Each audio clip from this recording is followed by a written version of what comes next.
The Second Amendment to the United States Constitution is not a suggestion, it is an edict. It is an absolute right granted by God, not he government.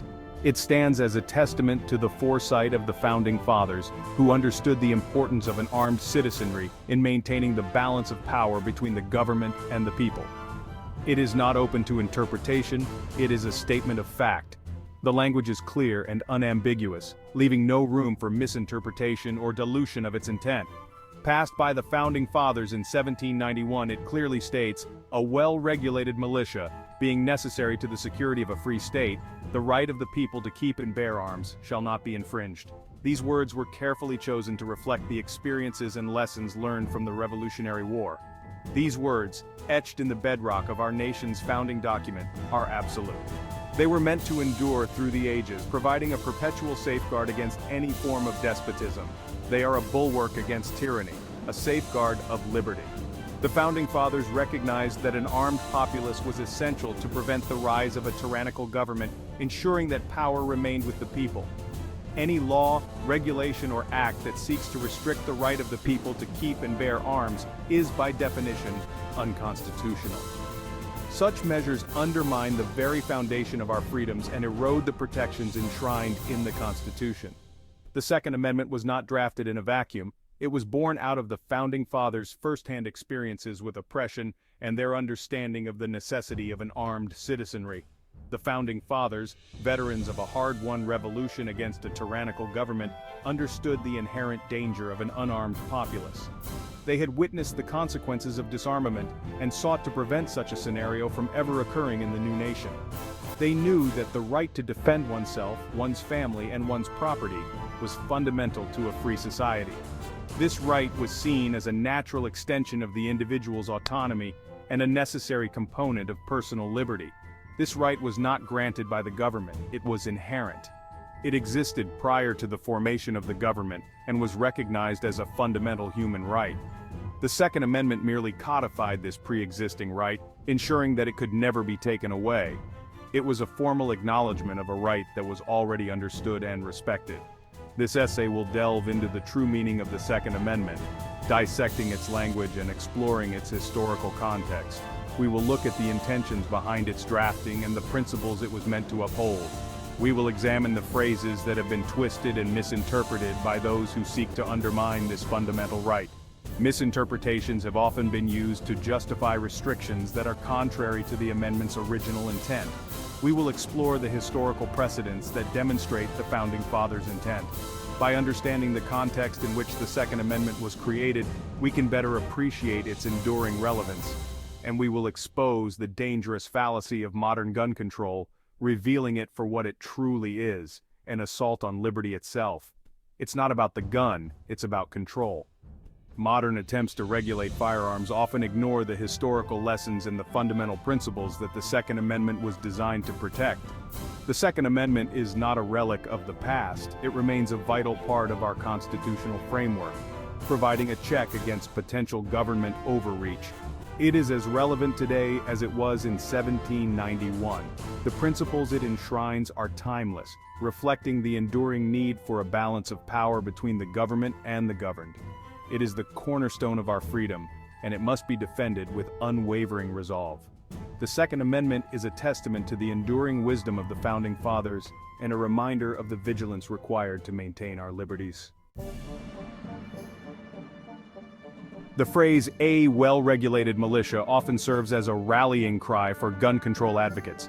They argue that it limits the right to bear arms to government-controlled militias.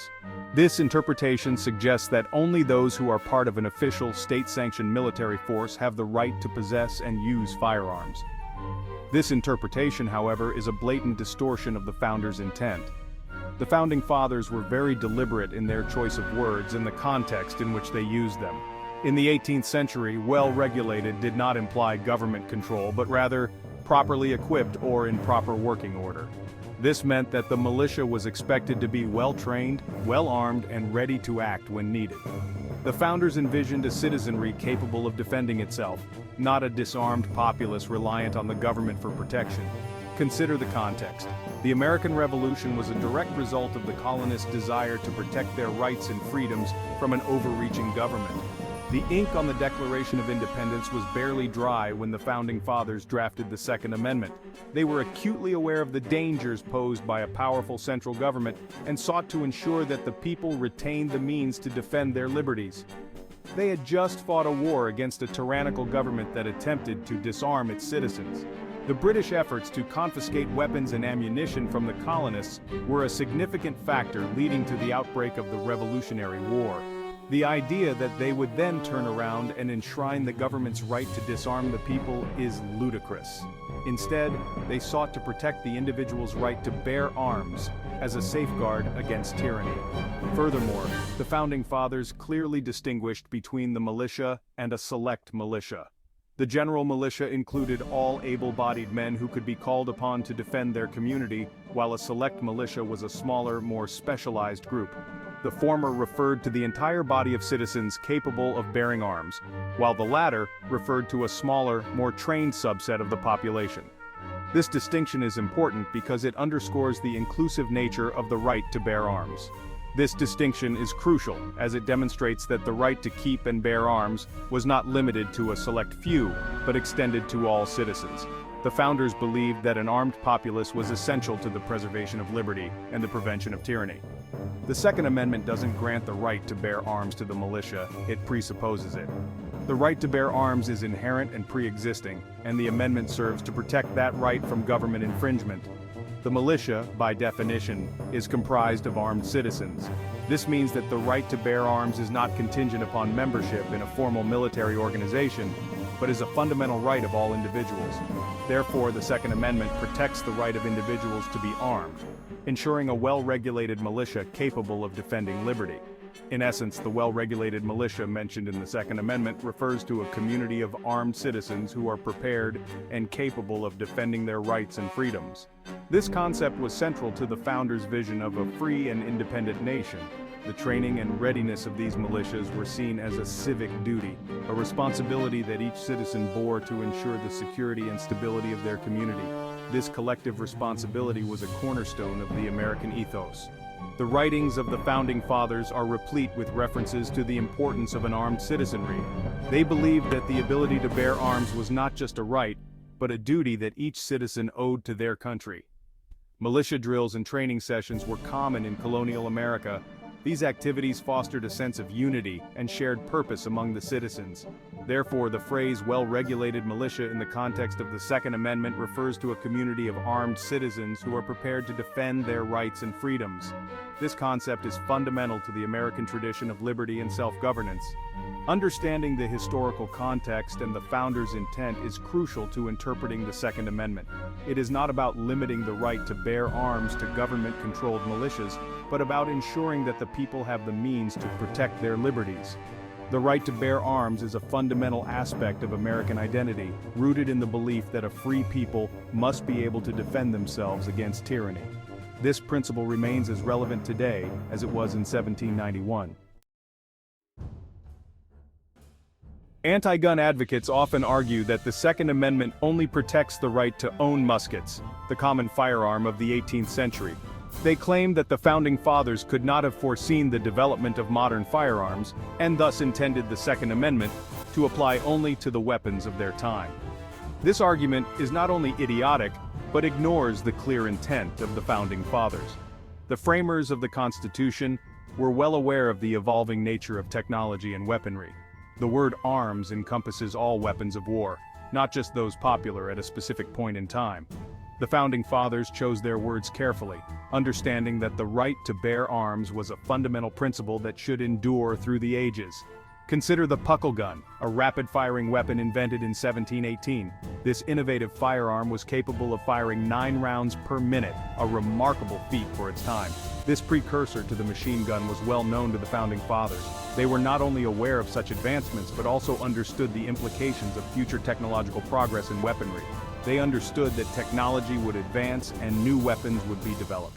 The Founding Fathers were visionaries who anticipated the evolution of arms and the necessity for citizens to have access to effective means of self-defense. To limit the Second Amendment to 18th century technology is to ignore the foresight of its authors. They crafted the amendment with the understanding that the right to bear arms must be adaptable to future advancements. Furthermore, the Founding Fathers explicitly recognized the right of private citizens to own warships. These vessels, armed with cannons and other heavy weaponry, were essential for both commerce and defense in the early republic. These warships were not mere fishing boats, they were formidable vessels equipped for battle. The Founding Fathers understood the importance of allowing citizens to possess powerful means of defense, both on land and at sea. If the Founding Fathers believed that the Second Amendment only protected muskets, why would they allow private citizens to own warships? The answer lies in their broader understanding of the term arms. The answer is simple. The Founding Fathers intended for the Second Amendment to be timeless. They recognized that the right to bear arms was a fundamental aspect of individual liberty and self-defense. They understood that the right to bear arms encompassed all weapons capable of defending oneself and one's liberty, regardless of technological advancement. This principle was meant to endure through the ages, adapting to the changing landscape of weaponry. To suggest otherwise is to diminish the Second Amendment and betray the legacy of the Founding Fathers. Their vision was one of a free and secure populace, capable of defending their rights and freedoms against any threat, foreign or domestic. The writings and documents of the era reflect this understanding. The Federalist Papers, for example, emphasize the importance of a well-armed citizenry as a bulwark against tyranny. Historical reenactments and studies of colonial America further illustrate the practical application of this principle. Citizens were expected to be ready to defend their communities and their nation. Modern interpretations of the Second Amendment must take into account this historical context.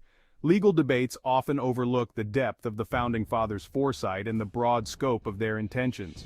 The Second Amendment remains a vital part of our constitutional framework, ensuring that the right to bear arms is preserved for future generations. Its relevance continues to be a topic of discussion and debate, reflecting its enduring importance in American society. In conclusion, the scope of arms in the 18th century was far broader than just muskets. The Founding Fathers' legacy is one of enduring principles, designed to protect the rights and freedoms of individuals in an ever-changing world. As we reflect on the Second Amendment, we must honor the vision of the Founding Fathers and ensure that their timeless principles continue to guide us in safeguarding our liberties. If you found this deep dive into the Second Amendment insightful, please like this video and subscribe to our channel for more content on historical and contemporary issues. Thank you for watching.